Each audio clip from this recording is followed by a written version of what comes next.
উন্নয়নের স্বার্থে শহরের বাইরে গিয়ে শিল্প কারখানা স্থাপন করতে চান চট্টগ্রামের ব্যবসায়ীরা।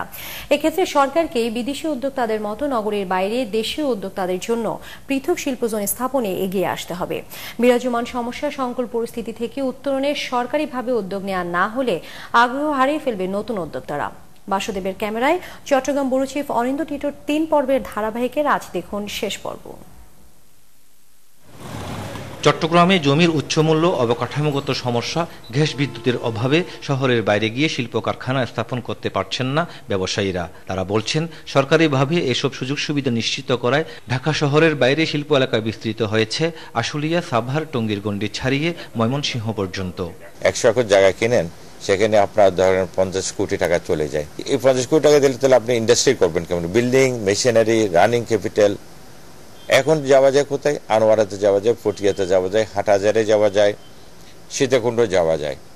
কিন্তু সেখানে যে সাপোর্ট, গ্যাস, ইলেকট্রিসিটি, এইগুলো যথেষ্ট অভাব।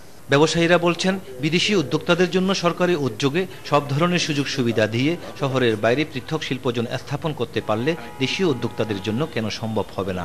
আমরা পৃথক জোন গত 1 যুগ ধরে চেয়ে আসছি, আমাদেরকে কেন ওরকম একটা জায়গা করে দিচ্ছেন না? সরকার স্ট্রাকচার করে দেবে, উই উইল শিফট দেয়ার। তাহলে 100% কমপ্লায়েন্স নিয়ে কারো কোনো প্রশ্ন আসবে না। We will pay the rent, we are ready to do that. পৃথক শিল্পজোন প্রতিষ্ঠায় অভিন্ন মত তরুণ উদ্যোক্তাদেরও। বিদেশিদের পাশাপাশি দেশীয় উদ্যোক্তা, বিশেষ করে তরুণ উদ্যোক্তাদেরকে কিভাবে আমরা একটা শিল্প অঞ্চল করে এই জনগোষ্ঠীকে আমরা কিভাবে একটা দেশের ইকোনমিক বা ডেভেলপমেন্টের সাথে সংযুক্ত করতে পারবো, এটা নিয়ে কিন্তু আমাদের একটা ভেবে দেখার সময় চলে এসেছে। ব্যবসায়ীরা বলছেন, সরকারের ব্যবসা বান্ধব নীতিমালায় চট্টগ্রামকে গুরুত্ব দেওয়া হলে সৃষ্টি হবে নতুন নতুন উদ্যোক্তা, আর এসব উদ্যোক্তারাই জাতীয় অর্থনীতি শক্তিশালী করে নির্দিষ্ট সময়ের আগেই বাংলাদেশকে পরিণত করবে উন্নত আয়ের দেশে। অনিন্দ টিটো, জিটিভি নিউজ, চট্টগ্রাম।